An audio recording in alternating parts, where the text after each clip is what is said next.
This house is a 2-story with 3 separate peaks. And do note that it does have a small section here where this peak actually breaks the line of the soffit right there. So we can still see this side really well from the street, coming down the street. So we do want to include that because it just gives a really nice finish to the lighting.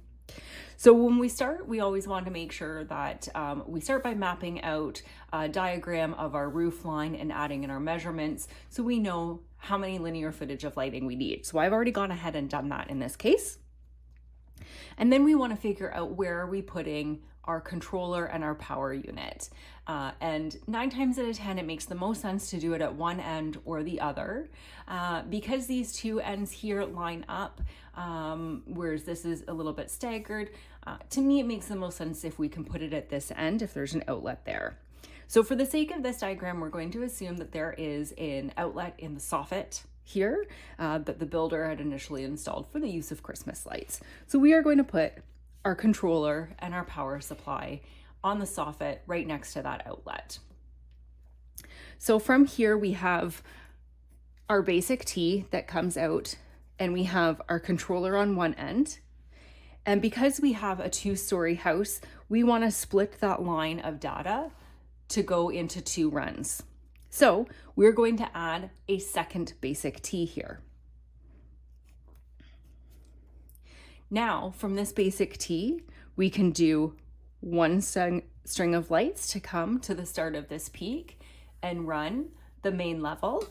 And then we can go up to the second. Now we don't want lights hanging up the side of it. So here we want to consider, do we need to use a spacer cable or an extender cable? And how we make that decision is based on how far this is. So we have a maximum of 20 feet that we can use for spacer cables. If we have to exceed that 20 feet, we want to switch to a extender cable with a data booster, because the signal of the data just doesn't send properly over greater than 20 feet. And that data booster is going to change that. So let's say for the sake of argument for this particular house, that we need 25 feet, so just over. So we have a distance from here to here of 25 feet. So what we're gonna do is from here, we're gonna add our sender of our data booster. We're gonna add our extender cable, and then we're gonna add our receiver end of our data booster. And now we've converted that signal back. So from here, now we can add our first string of lights to start here.